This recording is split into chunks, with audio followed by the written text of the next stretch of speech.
What's up? Good morning, ladies and gentlemen. It's time to rise and shred with the one, the only. It's dark there, ladies and gentlemen, because he's getting rain in Texas this morning. Mr. Jacob Gaffney is joining us as always, and we have got an absolutely loaded show for you guys. We're talking about Trump.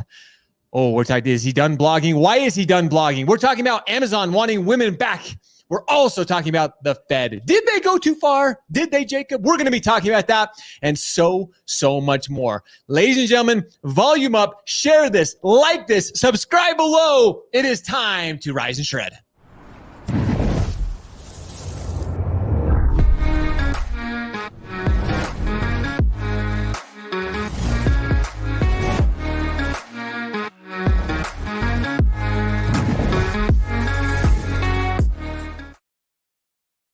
Mr. Jacob Gaffney, good morning, sir. Good morning. And happy Monday and happy rain day. You're getting there some rain in Texas. I wish I was getting rain here in Utah. We are dry as a bone, but you're getting some water there, so good news for you guys. Well, like your governor says, pray for rain. You might get it. You might get it. Hey, whatever it takes. Here in Utah, we're a religious bunch. We all know that. But man, when your governor starts asking for rain, says pray for rain, ladies and gentlemen, it gets interesting. But that's not even, we talk about so much more. But we've got a lot to talk about today. We're talking about Donald Trump and blogging. We're talking about Amazon wanting women back. We're talking about the Fed. Did they go too far? Did they cross a line?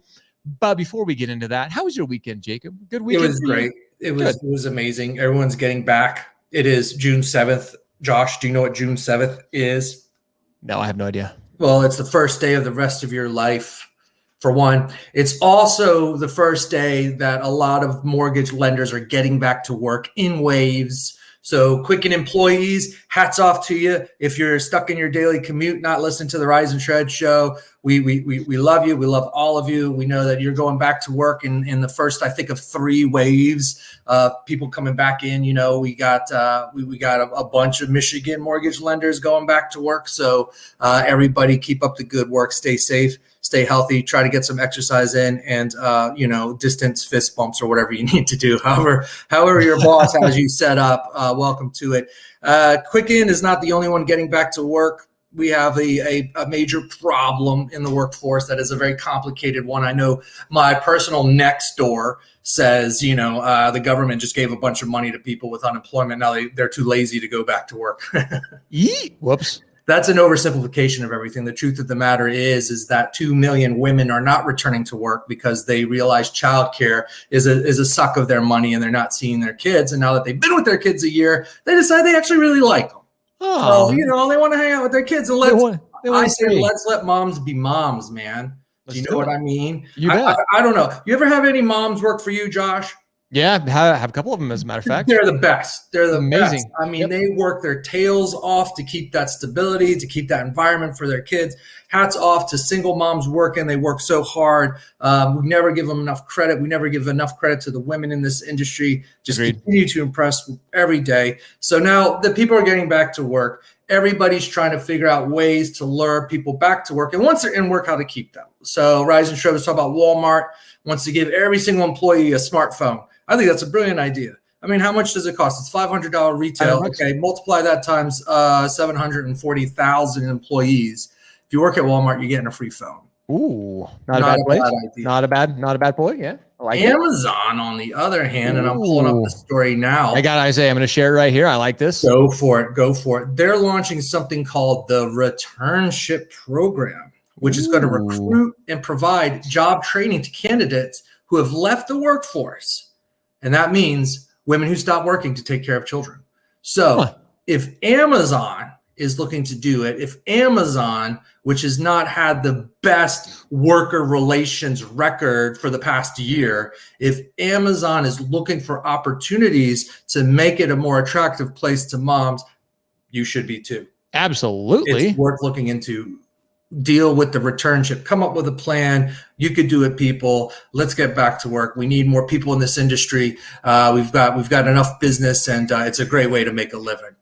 I 100% agree. And I love this. All you working moms out there, we'd love to hear from you.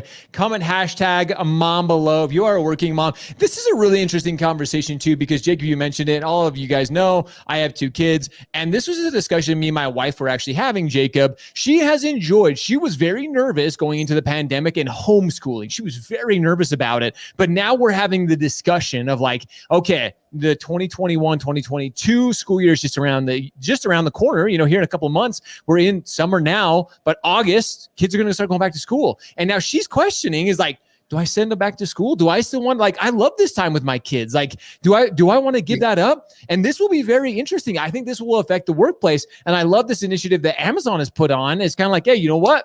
What are we doing? What are we doing to incentivize? What are we doing to help? What are we doing to really promote these incredible women? You mentioned this. The women of our industry are probably some of the most underrated. They're amazing. They do such a great job, and we just don't recognize them enough. So I love what Amazon's doing here. It's exciting. You got to read to the bottom of the Rise and Shred article on it. I'll read you the last line because this is the best takeaway. Okay. The e-commerce giant will hire up to 1,000 people. Its executives are calling on other Fortune 500 companies to follow suit.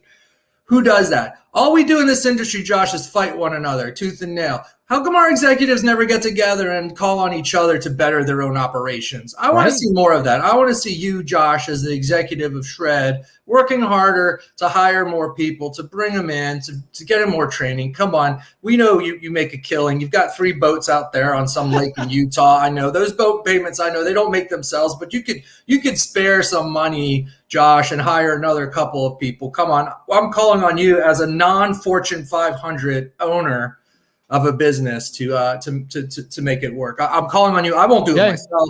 I love it. I'm calling you to do it. I told you, and I'll tell you, we just hired an incredible mom, another mom in the marketplace, Nicole. She joined our team. We see this, and so that's how fast I work. Yeah, that's how fast I work. I affected positive change in under 30 seconds. That's all. There you go. That's how powerful, that's how impactful Jacob Gaffney is, ladies and gentlemen. So there's much more to come. I'm excited to continue to see this. We do. All you executives out there, now's a great time.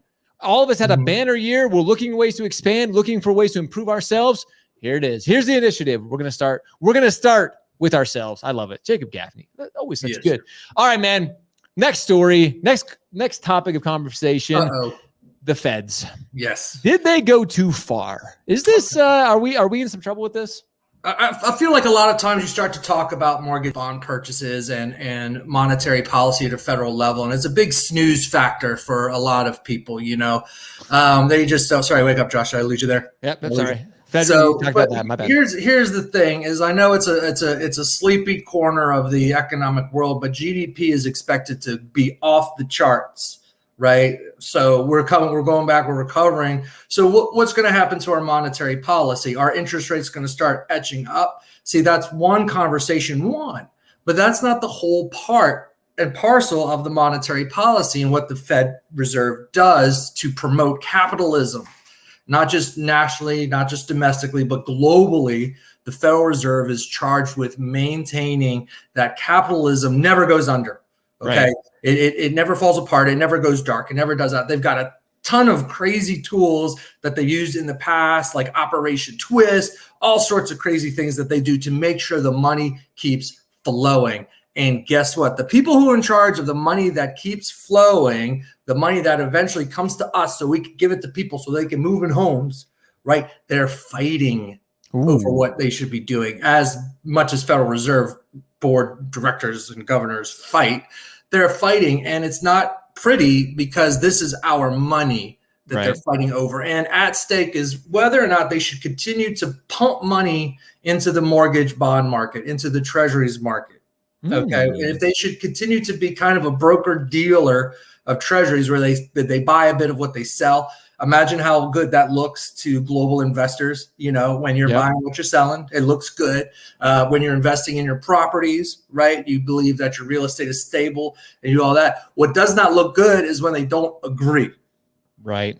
Okay. One saying, all right, let's stop this. We need to stop this. This is having terrible consequences. It is preventing our economy from growing. The other one saying, no, no, no, no, no. We're addicted to this. We can't start tapering it now. It is very, very fascinating look at inside baseball operations with our nation's money. Okay. Yep. And these aren't elected officials. Okay. We have absolutely no say. We have a little bit of say over what our regulators do after our business is conducted. We can elect politicians who then put leaders in charge, and we could get an idea of, we knew that the current president would be very much into regulatory authority and building that out. We knew the previous president wasn't as into regulatory authority and didn't push for enforcement action at the levels we're seeing in the current. Okay, so that's all the result of our elections and our process. We have no control over what the Federal Reserve directors do. And when they start fighting, I don't know about you, but I don't feel very comfortable with it. I hope they could come to a consensus, and soon. Yeah, I was going to say soon. I hope soon, because if not, well, like I said, we're going to see some ramifications of this. We're going to see some things that are affecting all of us, especially us as a mortgage industry. So this is something we definitely need to be aware of. Again, that's why we're talking about it here on the Rise and Shred. And again, call out to everybody. If you haven't subscribed, you can get this every single day in your inbox. Jacob and the entire team, we go above and beyond when it comes to providing you with the value, the things that you need to be reading, the things you need to be talking about, discussing at the water cooler, in your offices, wherever it may be. This is something, Jacob, that again, we saw as critically important for our industry. This is why we're talking about it. And again, it's not something that has a lot of attention right now. So we need people to be paying attention. We need these discussions to be happening, right? And look, and if you read the article, that's not the only thing that causes fights. Monopoly causes fights. Sorry causes fights. We have a link of all the board games that cause fights at family night. So, that's good information. You might want to put the Monopoly set away and just bring out the Connect 4 and have a nice non-fighting family game night. It's in there. It's in the Rise and Shred. I don't need to go into depth, but honestly, that's one of those things. We need to get a good Monopoly game. Next time you and I are hanging out, we're playing Monopoly. We're going to see how much tension we can build just off of Monopoly. Jacob's going down. I will wipe the floor with you. Oh, I guarantee you probably will. I'm terrible at Monopoly, but we're gonna build hotels. We're gonna build it out. But I want to go into this next one because I truly think this is something that there's so many pieces and there's so many different facets that we could go into this, but Donald Trump, love him, hate him, our past president has basically been silenced. He has stopped blogging. Yeah. There's a lot of places, there's a lot of discussion around this, but this is a really big story for all executives, people building a personal brand. So let's chat about this a little bit. It is significant, but it is not something for the Rise and Shred. It's not something that you need in your daily diary to be able to live and work healthy and happy. But it is very significant because the former president had a blog that he was using, that he had launched, and now he's stopped using it. Yep. Right. And there's one of his spokespeople says it's coming back. Okay. But he kind of seems to be in the minority of the position that it's coming back. It seems almost like it's shut down, and he did it for some time, and then it just went dark. And the importance of it is like daily blogging is hard. It requires a directive. It requires resources. It requires discipline. It requires all sorts of other adjectives. Okay, there's so many. But what it also requires is that it is not the only platform you have. Right. So you could deplatform yourself. That's fine. You could deplatform yourself from Facebook. You could deplatform yourself from LinkedIn. That's fine. But what other platforms are you on, and how are you using them, and how are you engaging with others to help you use them? If you're not building your personal brand, you stand to lose. And that's 100%. Exactly what happens. The former president was deplatformed from social media, correct? Oh, I mean, completely. I'm going to share this story on Glamour real quick. This was just published a couple of days ago, but it actually lists all the social medias he's banned from. I mean, wow. Most of you don't even know Amazon has a social platform. They do. Apple, Discord. Many of you gamers, we've talked to our community length on Discord, Facebook, Google, Instagram, Pinterest, Reddit, Shopify, TikTok, Twitch, Twitter, YouTube. Ladies and gentlemen, he has literally been banned from everything, which is crazy. Which is why he should have had the blog up and running way before. And he should have been, he got huge on social media. Okay, look, no one here is going to be banned from social media, I hope. No. Okay, but still, it speaks volumes to the importance of diversifying your personal brand strategy. Bingo. That's what it shows, and how your personal brand strategy is. It's going to be a house of cards. Right. I mean, it is so easy. I mean, so we know no one's going to be dethroned here or whatever, but there could be any of a number of scandals. There could be any of a number of issues that just happen on any platform. You can get, it happens to you, Josh, actually. So you represent this entire conversation. You have people who get an idea about what you're doing and then publicly call you out, right? They publicly call you out on your platform. That goes to your followers and all that. And you have to sit there. You have to take time. You have to do energy. You have to defend yourself, right? 100%.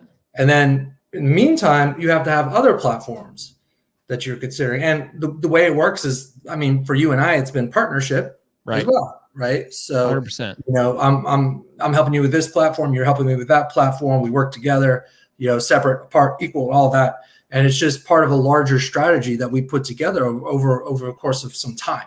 Absolutely. So it's not something that we're just going to get on, start throwing news links everywhere and get some, get some progress. It's something that is a daily activity. It is. It takes time.